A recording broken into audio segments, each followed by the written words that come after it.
Hello guys, welcome to my YouTube channel. My name is Harjeet Kaur. हम कर रहे हैं क्लास 10th की ज्योग्राफी की एनसीईआरटी, जिसमें हमारा चैप्टर 2 चल रहा है, जिसका नाम है biodiversity and conservation of wild life.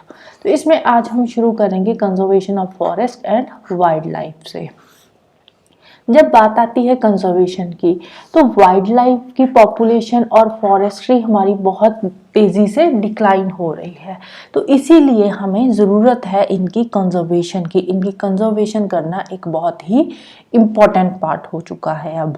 लेकिन इनकी कंजर्वेशन करना ज़रूरी क्यों है? हमें वाइल्ड लाइफ पॉपुलेशन या फॉरेस्ट की कंजर्वेशन करना ज़रूरी क्यों है? कंजर्व करने की ज़रूरत क्यों है? क्योंकि हमें अपनी इकोलॉजिकल डाइवर्सिटी को प्रिजर्व करना है। इकोलॉजिकल डाइवर्सिटी में क्या आ जाता है? इकोलॉजिकल डाइवर्सिटी में हमारे बेसिक लाइफ सपोर्ट सिस्टम आता है। लाइक वाटर हो गया, हमें सर्वाइव करना है तो उसके लिए पानी चाहिए, पीने के लिए, सांस लेने के लिए हमें हवा चाहिए। इसके अलावा अपने खाने पीने की चीज़ें ग्रो करने के लिए हमें सॉइल चाहिए, जो कि हमारे बेसिक लाइफ सपोर्ट सिस्टम है। अगर हमें इनको प्रिजर्व करना है तो उसके लिए हमें वाइल्ड लाइफ और फॉरेस्ट को प्रिजर्व करने की भी ज़रूरत है। इसके साथ साथ हमें प्लांट्स और एनिमल्स की जो जेनेटिक डाइवर्सिटी है ना, उसको भी प्रिजर्व करने की ज़रूरत है, क्योंकि आजकल हाइब्रिडाइजेशन बहुत ज़्यादा हो रही है। तो उससे के लिए हमें क्या करना होगा? हमें जो मेन जेनेटिक डाइवर्सिटी है ना प्लांट्स की और एनिमल्स की, उनको प्रिजर्व करने की ज़रूरत है। फॉर एग्जांपल एग्रीकल्चर की बात करें तो एग्रीकल्चर में हम अभी भी बहुत सारे ट्रेडिशनल क्रॉप वैरायटीज यूज़ कर रहे हैं। That is good for us. ठीक है, ट्रेडिशनल क्रॉप वैरायटीज को यूज़ करना ज़रूरी है। और इसके साथ साथ अगर हमें फिशेस की पॉपुलेशन को प्रिजर्व करना है तो उसके लिए हमें एक्वाटिक बायोडाइवर्सिटी को मेंटेन करना होगा। अगर हम बात करें 1960s की और 1970s की, तो उस टाइम पे नेशनल वाइल्ड लाइफ की कंजर्वेशन की बहुत ज़्यादा ज़रूरत थी। उस टाइम पे एक डिमांड थी कि हमें नेशनल वाइल्ड लाइफ को कंजर्व करना है, तो उसके लिए हम लेकर आए national wildlife protection programme, जिसके अंडर हमने इम्प्लीमेंट करा था the Indian wildlife protection act 1972। तो 1972 में हमने इंडियन वाइल्ड लाइफ एक्ट को इम्प्लीमेंट करा था, जिसके बहुत सारे प्रोविजंस थे हैबिटेट्स को प्रोटेक्ट करने के लिए। जो वाइल्ड लाइफ पॉपुलेशन है उनके हैबिटेट को प्रोटेक्ट करने के लिए इसमें बहुत सारे प्रोविजंस दे रखे थे। और साथ ही साथ इसमें ऑल इंडिया की एक प्रोटेक्टेड स्पीसीज की लिस्ट पब्लिश करी गई थी। वो स्पीसीज जिनको प्रोटेक्ट करने की ज़रूरत है, उन स्पीसीज की एक लिस्ट यहाँ पे तैयार हुई थी। और ये जो प्रोग्राम चलाया गया था वाइल्ड लाइफ प्रोटेक्शन एक्ट, इसका मेन एम क्या था? इसका मेन एम था कि जो इंडेंजर्ड स्पीसीज है ना, इंडेंजर्ड स्पीसीज की जो पॉपुलेशन अभी बची हुई है, जो रिमेनिंग पॉपुलेशन है, उनको प्रोटेक्ट करना। क्योंकि जो इंडेंजर्ड स्पीसीज कौन सी होती है? वो स्पीसीज जो अभी खत्म होने की कगार पे आ गई है। लास्ट लेक्चर में हमने ये भी डिस्कस करा था, जो स्पीसीज की क्लासिफिकेशन थी, IUCN की जो क्लासिफिकेशन थी, तो वो हमने डिस्कस करी थी, जिसमें हमने इंडेंजर्ड स्पीसीज के बारे में भी पढ़ा था। तो ये जो इंडेंजर्ड स्पीसीज की रिमेनिंग पॉपुलेशन है, उसको प्रोटेक्ट करना इसका मेन एम था। अब इसको प्रोटेक्ट कैसे करेंगे? हंटिंग को बैन करके इनको लीगल प्रोटेक्शन देंगे। ये वाले जो एनिमल्स है या प्लांट्स है जो कि इंडेंजर्ड स्पीसीज में आते हैं, उनको हम लीगल प्रोटेक्शन देंगे, उनके हैबिटेट्स को प्रोटेक्ट करेंगे, उनका जो इलीगल ट्रेड हो रहा है उस ट्रेड को हम रोकेंगे। इसके साथ साथ बहुत सारी सेंटर और स्टेट लेवल पे प्रोग्राम्स चलाए गए, स्कीम्स चलाई गई इनको प्रोटेक्ट करने के लिए। बहुत सारे नेशनल पार्क्स भी बनाए गए, वाइल्ड लाइफ सेंचुरीज बनाई गई। तो ये इनका मेन एम क्या था? ये जो वाइल्ड लाइफ पार्क्स या हमने वाइल्ड लाइफ सेंचुरीज बनाई थी, इनका मेन एम था ये जो स्पीसीज है, जो इंडेंजर्ड स्पीसीज है, इनको प्रोटेक्ट करना। इनको प्रोटेक्ट करने के लिए ही बहुत सारे नेशनल पार्क्स और वाइल्ड लाइफ सेंचुरीज सेटअप करी गई थी। जो सेंट्रल गवर्नमेंट थी, सेंट्रल गवर्नमेंट ने इवन के बहुत सारे ऐसे प्रोजेक्ट भी अनाउंस करे थे जो कि एक स्पेसिफिक एनिमल को ही प्रोटेक्ट कर रहे हैं। जैसे कि जो एनिमल थ्रेटन्ड कैटेगरी में आते हैं, उन एनिमल्स को प्रोटेक्ट करने के लिए बहुत सारे प्रोजेक्ट्स अनाउंस करे गए थे। उसमें कौन कौन से एनिमल्स आते हैं? जैसे टाइगर आ गया, टाइगर को प्रोटेक्ट करने के लिए प्रोजेक्ट टाइगर शुरू करा गया था। इसके अलावा one horn rhinoceros, Kashmir Stag जिसको हैंगूल भी बोलते हैं, 3 तरह के क्रोकोडाइल्स आ गए थे इसमें, fresh water crocodile, salt water crocodile and gharial and Asiatic lion हो गया। इसके अलावा और भी बहुत सारे एनिमल्स थे जिनको प्रोटेक्ट करने के लिए अलग अलग प्रोग्राम्स शुरू करे गए थे। इसके अलावा रिसेंटली अगर हम बात करें तो recently Indian elephant, black bug, great Indian bustard and snow leopard, इनको प्रोटेक्ट करने के लिए भी, इनको फुल और पार्शियल लीगल प्रोटेक्शन देने के लिए, इनको हंटिंग से रोकने के लिए, इनके लिए भी बहुत सारे प्रोग्राम्स अभी शुरू करे जा चुके हैं, रिसेंटली जो अभी शुरू किए गए हैं। फिर नेक्स्ट बात करते हैं प्रोजेक्ट टाइगर की। टाइगर हमारा एक वाइल्ड लाइफ स्पीसी है, इंडिया की भी है। पहले तो all over the world tiger पाया जाता था, लेकिन अब कुछ टाइम पहले तक जो टाइगर स्पीसीज थी वो इंडेंजर्ड में आ गई थी, इंडिया और नेपाल में ही रह गई थी। तो 1973 में इसको प्रोटेक्ट करने के लिए एक एक्ट लाया गया था, क्योंकि 1973 में जो अथॉरिटीज थी उनको ये बात रियलाइज हुई कि जो टाइगर की पॉपुलेशन है वो बहुत ज़्यादा कम हो रही है। क्योंकि पहले जो टाइगर की पॉपुलेशन थी सेंचुरी की शुरुआत में वो थी 55,000, लेकिन अभी के लिए अगर हम टाइगर की पॉपुलेशन की बात करें 1973 की बात कर रहे हैं, 1973 में ये जो टाइगर की पॉपुलेशन पहले 55,000 हुआ करती थी, ये कम होकर 1,827 ही रह गई थी। जो टाइगर की पॉपुलेशन थी यहाँ पे बहुत कम हुई थी, तो इसीलिए जो टाइगर की पॉपुलेशन थी उसको बहुत ज्यादा खतरा था। किस चीज का खतरा था? पोचिंग, क्योंकि टाइगर के जो बॉडी पार्ट्स थे, इसकी स्किन थी, तो उससे बहुत सारी चीजें बनाई जाती थी, इवन के इसकी बोन से भी ट्रेडिशनल मेडिसिन वगैरह बनाई जाती थी। तो इसीलिए इसका ट्रेड चलता था, जो टाइगर था उसकी पोचिंग होती थी ट्रेड के लिए। इसका जो हैबिटेट था, हम डिफॉरेस्टेशन कर रहे थे जिसके चलते हुए इसका हैबिटेट श्रिंक होने लगा। Depletion of prey based species, बहुत सारी स्पीसीज डिप्लीट हो रही थी जिन पे कि टाइगर डिपेंड करता था। ह्यूमन पॉपुलेशन ग्रो हो रही थी, ह्यूमन पॉपुलेशन ग्रो होगी तो डिफॉरेस्टेशन होगी, डिफॉरेस्टेशन होगी तो इनका हैबिटेट खत्म होगा, हैबिटेट खत्म होगा तो पॉपुलेशन ऑटोमेटिकली कम होगी ही होगी। अब जो टाइगर स्किन है इसका ट्रेड होता था, इसके अलावा जो इसकी बोन्स थी टाइगर की, उसको बहुत सारी ट्रेडिशनल मेडिसिन बनाने के लिए यूज किया जाता था।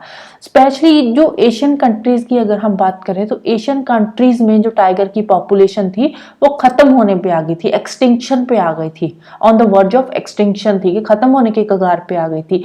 लेकिन अभी भी इंडिया और नेपाल में थोड़ी बहुत जो पॉपुलेशन थी बची थी। इंडिया एंड नेपाल में 2/3 सर्वाइविंग टाइगर पॉपुलेशन अभी भी थी।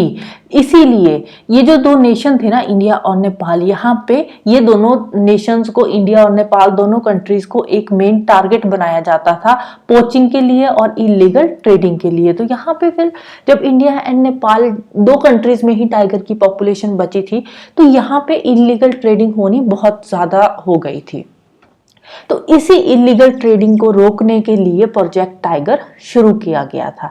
तो प्रोजेक्ट टाइगर जो था ये लॉन्च हुआ था 1973 में। तो यहाँ से फिर टाइगर कंजर्वेशन करनी इन्होंने शुरू करी, और क्योंकि ये जो टाइगर की जो स्पीसीज थी ये इंडेंजर्ड स्पीसीज में ऑलरेडी आ चुकी थी, खत्म होने के कगार में थी। बहुत ही कुछ टाइगर्स ही थे जो कि अभी जिंदा बचे थे। अब टाइगर की पॉपुलेशन को बचाने के साथ साथ उन एनिमल्स की पॉपुलेशन को बचाना भी जरूरी था जिन पे टाइगर डिपेंड करता है। अब देखो, अगर टाइगर को खाने को ही कुछ नहीं बचेगा तो टाइगर की पॉपुलेशन भी कहां से आएगी। अगर टाइगर की पॉपुलेशन खत्म होती है तो जिन एनिमल्स को टाइगर खा रहा है उन एनिमल्स की पॉपुलेशन बहुत ज्यादा बढ़ जाएगी। तो दोनों ये क्या है, ये एक फूड चेन है। फूड चेन में अब टाइगर जो है वो दूसरे एनिमल्स पे डिपेंड कर रहा है और दूसरे एनिमल्स टाइगर पे डिपेंड कर रहे हैं। अगर दोनों में से किसी की पॉपुलेशन भी खराब हो रही है, ज्यादा हो रही है या कम हो रही है, दोनों केसेस में अगर बहुत ज्यादा बढ़ेगी तो उस केस में भी फूड चेन जो है पूरी की पूरी डिस्टर्ब हो जाएगी। अगर किसी की पॉपुलेशन बिल्कुल ही कम हो जाएगी या फिर बिल्कुल खत्म ही हो जाएगी तो उस केस में भी जो दूसरी स्पीसीज है उस पे उसका इफेक्ट पड़ेगा ही पड़ेगा। तो इसीलिए अब टाइगर की पॉपुलेशन को बचाना जरूरी था, क्योंकि अगर टाइगर की पॉपुलेशन खत्म होती है तो जिन एनिमल्स को टाइगर खाता है उन एनिमल्स की पॉपुलेशन बहुत ज्यादा बढ़ जाएगी। तो इसके लिए फिर कुछ नेशनल पार्क्स भी बनाए गए, like Corbett national park Uttarakhand में बनाया गया, Sundarban national park West Bengal में बनाया गया। इसके अलावा मध्य प्रदेश में बांधवगढ़ नेशनल पार्क बनाया गया, सिस्का वाइल्ड लाइफ सेंचुरी राजस्थान में बनी, Manas tiger reserve Assam, Periyar tiger reserve Kerala में। ये कुछ टाइगर रिजर्व थे जो इंडिया में टाइगर की पॉपुलेशन को प्रिजर्व करने के लिए बनाए गए थे। अब तक जितने भी कंजर्वेशन प्रोजेक्ट्स चल रहे थे उनका मेन एम क्या था, उनका मेन फोकस था बायोडाइवर्सिटी पे। बायोडाइवर्सिटी को प्रिजर्व करना, उसके कुछ जो कंपोनेंट्स हैं उनको प्रिजर्व करना। इनका जितने भी हमने अभी तक कंजर्वेशन प्रोजेक्ट्स चलाए थे, इंडिया वालों ने कंजर्वेशन प्रोजेक्ट्स चलाए थे, ये बायोडाइवर्सिटी को प्रोटेक्ट करने के लिए ही चलाए गए थे। लेकिन बायोडाइवर्सिटी के साथ साथ उसके कंपोनेंट्स को प्रोटेक्ट करना भी जरूरी था, जिसमें बहुत सारी और स्पीसीज भी आ रही थी। अब इसमें इवन के जो इंसेक्ट थे, इंसेक्ट छोटे छोटे जो इंसेक्ट्स होते हैं उनको भी इसमें ऐड करना शुरू कर दिया। इंसेक्ट्स की कंजर्वेशन प्लानिंग भी अब यहाँ पे शुरू हो चुकी थी। फिर वाइल्ड लाइफ एक्ट 1980 और 1986 जो आए थे, उसकी जो नोटिफिकेशन आई थी, उसमें बहुत सारी बटरफ्लाईज ऐड करी गई, several 100 butterflies, moths, beetles, even के 1 ड्रैगन फ्लाई की जो कैटेगरी थी उसको भी इसमें ऐड करा गया था प्रोटेक्टेड स्पीसीज की लिस्ट में। अब पहले तो बड़े बड़े एनिमल्स की ही प्रोटेक्शन की बात करी जा रही थी, अब यहाँ पे छोटे छोटे इंसेक्ट्स की प्रोटेक्शन की भी बात होने लगी थी। 1991 में पहली बार प्लांट स्पीसीज को भी इनकी लिस्ट में ऐड करना शुरू किया। जो प्लांट की स्पीसीज थी उनको भी अलग अलग कैटेगरीज में डिवाइड किया गया। तो सबसे पहली बार 1991 में प्लांट की 6 स्पीसीज थी जिनको कि हमने एक लिस्ट में ऐड करा था प्रोटेक्शन के लिए, कंजर्वेशन के लिए, राइट। फिर नेक्स्ट बात करते हैं types and distribution of forest and wild life resources. अब हमें अपने फॉरेस्ट को कंजर्व करना था, वाइल्ड लाइफ को, जितने भी हमारे वाइल्ड लाइफ रिसोर्सेज थे उनको प्रोटेक्ट करना था। तो इनको प्रोटेक्ट करना का जो काम था, इनको कंजर्व करने का जो काम था, वो बहुत ही डिफिकल्ट था। उनको मैनेज करना, कंट्रोल करना, रेगुलेट करना, ये अपने आप में एक बहुत डिफिकल्ट काम था वाइल्ड लाइफ रिसोर्सेज को कंजर्व करने का। लेकिन इंडिया में, अगर हम इंडिया की बात करें तो इंडिया में forest and wild life resources जो थे वो या तो फिर गवर्नमेंट के थे, या गवर्नमेंट के अंडर ही आते थे, या तो वो गवर्नमेंट के किसी फॉरेस्ट डिपार्टमेंट के अंडर आते थे, या फिर किसी गवर्नमेंट के और डिपार्टमेंट के अंडर आते थे। तो उसके अकॉर्डिंग इंडिया में जो फॉरेस्ट थे उनको 3 कैटेगरी में क्लासिफाई किया गया, जिसमें सबसे पहली कैटेगरी आती है रिजर्व फॉरेस्ट, फिर प्रोटेक्टेड फॉरेस्ट की कैटेगरी आती है, और तीसरी कैटेगरी आती है अनक्लास्ड फॉरेस्ट। रिजर्व फॉरेस्ट में आते हैं इंडिया के more than half of the total forest land. जो आधे से ज्यादा फॉरेस्ट है वो आते हैं रिजर्व कैटेगरी के फॉरेस्ट की लिस्ट में। अब ये जो रिजर्व फॉरेस्ट है ना, ये हमारे लिए बहुत ही वैल्यूएबल रिसोर्स है और इनको कंजर्व करना बहुत ज़रूरी है। यहाँ पे जो फॉरेस्ट है, यहाँ की जो वाइल्ड लाइफ है, तो उनको कंजर्व करने की यहाँ पे ज़रूरत है। फिर जो प्रोटेक्टेड फॉरेस्ट आते हैं, ये आते हैं almost 1/3 of the total forest area. India का जितना भी टोटल फॉरेस्ट एरिया है उसका जो 1/3 पार्ट है वो आता है प्रोटेक्टेड फॉरेस्ट की कैटेगरी में, जो कि फॉरेस्ट डिपार्टमेंट ने डिक्लेयर करा हुआ है। और ये वाले जो फॉरेस्ट है इसमें और ज़्यादा डिप्लीशन जो है वो अभी पॉसिबल नहीं है, क्योंकि इनको अब प्रोटेक्ट कर दिया गया है। फिर तीसरी कैटेगरी आती है अनक्लास्ड फॉरेस्ट की। ये जो अनक्लास्ड फॉरेस्ट है इसमें बाकी के फॉरेस्ट और वेटलैंड्स वगैरह आ जाते हैं, जो कि गवर्नमेंट के अंडर है, या फिर किसी प्राइवेट इंडिविजुअल के अंडर है, या फिर किसी कम्युनिटी के अंडर आते हैं ये जो अनक्लास्ड फॉरेस्ट है। अब तीनों जो कैटेगरीज है इनमें फर्क क्या है? ये जो रिजर्व एंड प्रोटेक्टेड फॉरेस्ट है इनको बोलते हैं परमानेंट फॉरेस्ट। परमानेंट फॉरेस्ट मतलब कि यहाँ पे फॉरेस्ट को प्रॉपरली मेंटेन किया जाता है, जहाँ पे जो टिम्बर वगैरह है, जो भी फॉरेस्ट प्रोड्यूस है, जितना भी फॉरेस्ट प्रोड्यूस होता है उनको प्रोटेक्ट किया जाता है, प्रोटेक्टिव रीजन से उनको आगे यूज किया जाता है। मतलब कि यहाँ पे इतनी ज्यादा इंटरफेरेंस, लंबरिंग वगैरह जो है, हंटिंग, पोचिंग यहाँ पे अलाउड नहीं है, जो परमानेंट फॉरेस्ट है। परमानेंट फॉरेस्ट में आते हैं रिजर्व्ड एंड प्रोटेक्टेड फॉरेस्ट। मतलब कि फॉरेस्ट की जो पहली 2 कैटेगरीज है, रिजर्व्ड एंड प्रोटेक्टेड फॉरेस्ट, वहां पे लंबरिंग, पोचिंग, हंटिंग वगैरह पॉसिबल नहीं है। लेकिन जो अनक्लास्ड फॉरेस्ट है, ये फॉरेस्ट कौन से है? ये वो फॉरेस्ट है जो कि गवर्नमेंट के रिकॉर्ड के अंडर तो है, लेकिन गवर्नमेंट का जो गैजेट है ना, गैजेट में ये नोटिफाई नहीं है अनक्लास्ड फॉरेस्ट। जबकि रिजर्व्ड और प्रोटेक्टेड फॉरेस्ट जो है वो गवर्नमेंट के गैजेट में नोटिफाई हो चुके हैं, तो वो आते हैं रिजर्व्ड एंड प्रोटेक्टेड फॉरेस्ट में, जिनको परमानेंट फॉरेस्ट बोलते हैं। और अनक्लास्ड वाले फॉरेस्ट जो है वो गवर्नमेंट ने वैसे तो चलो उनको किया हुआ है डिक्लेयर कि ये फॉरेस्ट एरिया है, लेकिन वो किसी गैजेट में नोटिफाई नहीं है, तो वो वाले आ जाते हैं अनक्लास्ड फॉरेस्ट। मध्य प्रदेश का बहुत सारा एरिया ऐसा है जो परमानेंट फॉरेस्ट के अंडर आता है। जो टोटल फॉरेस्ट एरिया है मध्य प्रदेश का, उसमें जो 75% एरिया है वो आ जाता है परमानेंट फॉरेस्ट में। इसके अलावा जम्मू कश्मीर हो गया, आंध्र प्रदेश हो गया, उत्तराखंड, केरला, तमिलनाडु, वेस्ट बंगाल, महाराष्ट्र, यहाँ पे भी बहुत सारा ऐसा फॉरेस्ट कवर है जो कि रिजर्व्ड फॉरेस्ट में आता है। जबकि बिहार, हरियाणा, पंजाब, हिमाचल, उड़ीसा, राजस्थान की बात करें तो यहाँ पे भी कुछ फॉरेस्ट ऐसे हैं जो कि प्रोटेक्टेड फॉरेस्ट की कैटेगरी में आते हैं। और जो नॉर्थ ईस्टर्न स्टेट्स है, नॉर्थ ईस्टर्न स्टेट्स और गुजरात के कुछ पार्ट्स, यहाँ पे जो ज्यादातर फॉरेस्ट का कवर है, जो ज्यादातर परसेंटेज है फॉरेस्ट की, वो अनक्लास्ड फॉरेस्ट में आते हैं। क्योंकि अगर हम बात करें नॉर्थ ईस्टर्न स्टेट्स की, तो नॉर्थ ईस्टर्न स्टेट्स में ज्यादातर ट्राइबल लोग रहते हैं, लोकल कम्युनिटीज है, तो लोकल कम्युनिटीज उनको वहां पे खुद प्रोटेक्ट करती है। तो इसीलिए जो नॉर्थ ईस्टर्न स्टेट्स के जो ज्यादातर फॉरेस्ट है वो अनक्लास्ड फॉरेस्ट की कैटेगरी में आते हैं, राइट। फिर आता है कम्युनिटी एंड कंजर्वेशन। अब ये जो कंजर्वेशन स्ट्रैटेजीज है ये अभी नई तो है नहीं, ऐसे तो है नहीं कि हमने अभी कंजर्वेशन का काम शुरू किया है। बहुत पुराने टाइम से ही, बहुत सालों से ये कंजर्वेशन का काम इंडिया में चलता आ रहा है। इवन के एंशियंट टाइम से ही हम अपने जंगलों को कंजर्व करते आ रहे हैं। बहुत सारी ऐसी ट्रेडिशनल कम्युनिटीज है इंडिया में जो अभी भी जंगलों में रहती है। जो जंगल है वो उनका हैबिटेट है, वो उनका घर है, इसीलिए वो अपने घर को कंजर्व करने के लिए स्ट्रगल कर रही है।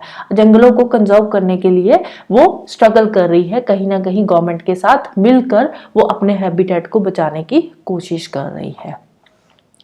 तो राजस्थान में एक सरिस्का टाइगर रिजर्व है, वहां पे जो विलेजर्स है उन्होंने माइनिंग को रोका है और माइनिंग को रोककर एक वाइल्ड लाइफ प्रोटेक्शन एक्ट वहां पे लाया गया है।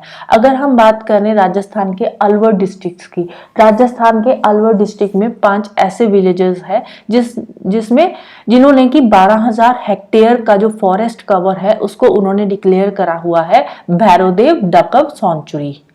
वो उनका क्या मानना है? उनका मानना है कि ये जो जंगल है, जो 12,000 हेक्टेयर का जो जंगल का इलाका है, वहां पे उनके भैरव महाराज रहते हैं, तो वो वहां पे उनकी पूजा करते हैं। और वो वाला जो एरिया है वहां पे उन्होंने अपने ही रूल्स एंड रेगुलेशंस चला रखे हैं। वो अपने रूल्स एंड रेगुलेशंस के अकॉर्डिंग ही वहां पे काम करते हैं। और वहां पे हंटिंग वगैरह जो है वो अलाउड नहीं है। और वहां की जो वाइल्ड लाइफ है, जो भी वहां पे एनिमल्स वगैरह रहते हैं, उनको भी प्रोटेक्ट किया जाता है। कोई भी आउटसाइड इंक्रोचमेंट वहां पे अलाउड नहीं है। बहुत सारे ऐसे एरियाज भी है जहां पे विलेजर्स ने अपने हैबिटेट को प्रोटेक्ट करने के लिए उन्होंने गवर्नमेंट की इन्वॉल्वमेंट को भी रिजेक्ट कर दिया है।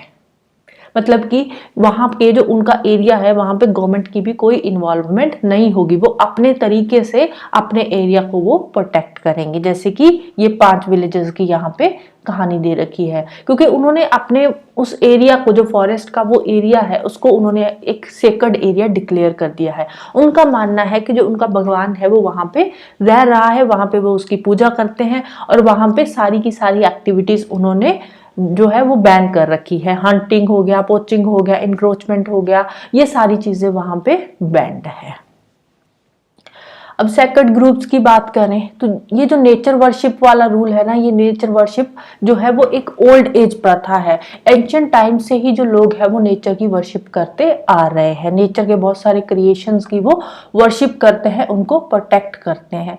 उनका क्या मानना है? उनका मानना है कि बहुत सारे वर्जिन फॉरेस्ट ऐसे हैं जहाँ पे उनके भगवान रहते हैं, तो वो वहां पे उनकी जो फॉरेस्ट है उनको अपना देवी देवता मानते हैं, देवी देवता मानकर उनकी पूजा करते हैं। वर्जिन फॉरेस्ट वो वाले फॉरेस्ट होते हैं जो कि अभी तक अनटच्ड है, वहां पे कोई भी हंटिंग का या लंबरिंग का काम अभी तक नहीं हुआ है, वो वहां की इंडिजिनस वेजिटेशन है, तो वो आ जाते हैं वर्जिन फॉरेस्ट में। तो वहां ये जो फॉरेस्ट है इनकी वो पूजा करते हैं अपने देवी देवता मानकर। जो फॉरेस्ट के पैचेस है या बहुत बड़े फॉरेस्ट का कोई पार्ट है, वो अभी तक वहां के जो लोकल पीपल है, जो लोकल वहां पे लोग रह रहे हैं, उन्होंने ऐसे ही अनटच छोड़ रखा है, वहां पे लोगों का कोई भी इंटरफेरेंस नहीं है। जो पॉपुलेशन का इंटरफेरेंस है वहां पे वो उन्होंने बैन किया हुआ है, क्योंकि वो उन एरियाज की, उन जंगलों की वो पूजा करते हैं, उनको अपना भगवान मानते हैं। इवन के कुछ सोसाइटीज हमारे इंडिया में ऐसी भी है जो किसी पर्टिकुलर पेड़ की पूजा करते हैं। फॉर एग्जाम्पल मुंडास और सैंथल जो है, छोटा नागपुर रीजन के जो ये ट्राइब्स है मुंडास एंड सैंथल्स, ये पूजा करते हैं महुआ ट्री की, कि महुआ ट्री की पूजा करते हैं। कदम्बा ट्री है, इसकी पूजा करते हैं, इसको अपना भगवान मानते हैं। उड़ीसा और बिहार के जो ट्राइबल लोग हैं वो टैमारिंड की पूजा करते हैं, मैंगो ट्री की पूजा करते हैं, स्पेशली वेडिंग्स के टाइम पे जब उनके वहाँ शादियां होती है तो उस टाइम पे पेड़ों की पूजा करी जाती है, स्पेशली मैंगो ट्री की एंड टैमारिंड ट्री की। इसके अलावा अगर हम हिंदू की बात करें, हिंदू रिलीजन की, तो हिंदुओं में भी पीपल ट्री की पूजा करी जाती है, बनियान ट्री की पूजा करी जाती है। इनको सेक्रेड ट्री माना जाता है, पीपल को एंड बनियान ट्री को। इंडियन सोसाइटी की बात करें तो इंडियन सोसाइटी में बहुत सारे कल्चर है और हर एक कल्चर के अपने ट्रेडिशनल मेथड्स है नेचर को प्रोटेक्ट करने के, नेचर को कंजर्व करने के। हर एक कल्चर अपने अपने तरीके से नेचर वर्शिप कर रहा है। कोई स्प्रिंग्स की पूजा कर रहा है, कोई माउंटेन पीक्स की पूजा कर रहा है, कोई प्लांट्स की, कोई एनिमल्स की। तो अगर हम एक तरीके से देखें तो ये लोग कर क्या रहे हैं, ये कहीं ना कहीं अपने तरीके से प्लांट्स को, एनिमल्स को या नेचर को प्रोटेक्ट करने की कोशिश कर रहे हैं। अपने मंदिरों में देखा होगा, मंदिरों में, कई सारे मंदिरों में बहुत सारे मकाऊस, लंगूर्स फिरते होते हैं, और ये जो लंगूर्स मकाऊ होते हैं वहां पे इनकी भी पूजा करी जाती है। इनको टेम्पल का पार्ट माना जाता है, टेम्पल का एक डिवोटी माना जाता है। डेली बेसिस पे इनको खाना दिया जाता है। इवन के जो लोग भी टेम्पल विजिट करने जाते हैं वो इनको कुछ ना कुछ खाने को देकर ही आते हैं। राजस्थान में एक बिश्नोई विलेज है, तो वहां पे बहुत सारे ब्लैक बग्स रहते हैं, नीलगाय, पीकॉक। तो ये वाले जो वहां पे रहते हैं ना, ब्लैक बग, नीलगाय, पीकॉक, ये जो वहां के लोग हैं वो उनको अपने कम्युनिटी का ही एक पार्ट मानते हैं। तो वहां पे कोई भी इनको नुकसान नहीं पहुंचा सकता। ब्लैक बग हो गया, नीलगाय, पीकॉक, उनका मानना है कि ये हमारी ही कम्युनिटी का एक पार्ट है, हमारे ही एक मेंबर्स है, तो इसीलिए वो उनकी पूरी की पूरी प्रोटेक्शन करते हैं। अगर कोई उनको हार्म पहुंचाता है, उनको मारता है, तो उसके अगेंस्ट वो एक्शन लेते हैं। तो इनको वो अपनी कम्युनिटी का पार्ट मानकर कहीं ना कहीं इनकी वहां पे प्रोटेक्शन हो रही है। इसके अलावा और बहुत सारे फेमस मूवमेंट चलाए गए हैं, लाइक चिपको मूवमेंट हिमालयस में शुरू किया गया था। तो चिपको मूवमेंट क्या था? चिपको मूवमेंट में प्लांट स्पीसीज को प्रोटेक्ट किया गया था और ये सक्सेसफुल भी रहा था। तो चिपको मूवमेंट में लोगों ने क्या किया था, चिपको मूवमेंट में लोग वहां पे पेड़ों को हक करके खड़े हो गए थे। लोगों ने बोला था कि अगर आपने पेड़ काटने हैं तो पेड़ों से पहले आपको हमें काटना होगा, आप पहले हमें काटो, उसके बाद आप पेड़ों को काट सकते हो। तो पेड़ों को बचाने के लिए वहां पे चिपको मूवमेंट शुरू किया गया था। इसके अलावा फार्मर्स और सिटीजन ग्रुप्स ने बहुत सारे आंदोलन शुरू किए, लाइक बीज बचाओ आंदोलन शुरू किया गया था टेहरी में, नवधन्य आंदोलन शुरू किया गया था। इसमें क्या था, इसमें जो क्रॉप प्रोडक्शन की जाती है उसको प्रोटेक्ट किया गया, उसको बोला गया कि जो आप कल्टीवेशन कर रहे हो, कल्टीवेशन आप ऑर्गेनिक तरीके से करो, ना कि सिंथेटिक केमिकल्स यूज करके करो। क्योंकि अगर आप केमिकल्स यूज करके आप कल्टीवेशन का काम कर रहे हो तो उससे आप कहीं ना कहीं सॉइल को नुकसान पहुंचा रहे हो। तो इसीलिए जो बीज बचाओ आंदोलन था, या नवधन्य आंदोलन था, इसके अंडर इन्होंने क्या बात करी थी, इसके अंडर इन्होंने ऑर्गेनिक फार्मिंग की बात करी थी, जो कि इकोनॉमिकली वायेबल भी होती है। इसके अलावा एक ज्वाइंट फॉरेस्ट मैनेजमेंट प्रोग्राम शुरू किया गया था। ये जो ज्वाइंट फॉरेस्ट मैनेजमेंट प्रोग्राम था, इसमें लोकल कम्युनिटीज का भी इन्वॉल्वमेंट था। तो इसमें फॉरेस्ट को ही बचाने की बात करी गई थी। ज्वाइंट फॉरेस्ट मैनेजमेंट में भी फॉरेस्ट रिस्टोरेशन की बात करी गई थी, फॉरेस्ट मैनेजमेंट की बात करी गई थी। ओडिशा स्टेट में फॉर्मली ये जो ज्वाइंट फॉरेस्ट मैनेजमेंट प्रोग्राम था, ये 1988 में एग्जिस्टेंस में आया था। तो 1988 में फर्स्ट टाइम ओडिशा में भी ये जो एक्ट था, जो प्रोग्राम था, वो पास हुआ था। तो इसका मेन काम क्या था? इसका मेन काम था कि जो जंगल है, हमारे जो फॉरेस्ट है, उनको प्रिजर्व करना, उनको डिग्रेड होने से बचाना। इवन के अगर कोई बंदा फॉरेस्ट को मैनेज करके रखता है, फॉरेस्ट को बचाता है, रीफॉरेस्टेशन, एफॉरेस्टेशन करता है, सॉरी, तो उसको उसके बेनिफिट्स भी मिलेंगे। बेनिफिट्स कैसे मिलेंगे? लाइक जो नॉन टिम्बर फॉरेस्ट प्रोड्यूस है वो उसको दिया जाएगा, जो टिम्बर हार्वेस्ट है उसका, जो कि मतलब पूरे प्रोटेक्शन तरीके से टिम्बर हार्वेस्टिंग करी गई है, वो भी उसके साथ शेयर करी जाएगी। जो बंदा एफॉरेस्टेशन का काम करता है, फॉरेस्ट को डिग्रेड होने से बचाता है, जो भी प्रोटेक्शन मेजर्स लेता है फॉरेस्ट के लिए, उसको उसके बेनिफिट्स भी दिए जाएंगे। तो बेसिकली इस पूरे लेसन में क्या बात करी गई है? इस पूरे के पूरे लेसन में रिकंस्ट्रक्शन की बात करी है, फॉरेस्ट को बचाने की बात करी है, इन्वायरमेंट को बचाने की बात करी गई है, और उसके लिए अलग अलग मेजर्स लिए गए हैं, जो लोकल कम्युनिटीज अपने लेवल पे काम कर रही है, उसके बारे में ये सारी चीजें यहाँ पे बताई गई है। राइट, तो इसके साथ ही आज का ये चैप्टर भी खत्म होता है और वीडियो भी खत्म होती है। तो जाने से पहले वीडियो को लाइक कर देना, शेयर कर देना और चैनल को सब्सक्राइब कर लेना। Thank you, bye bye and have a nice day.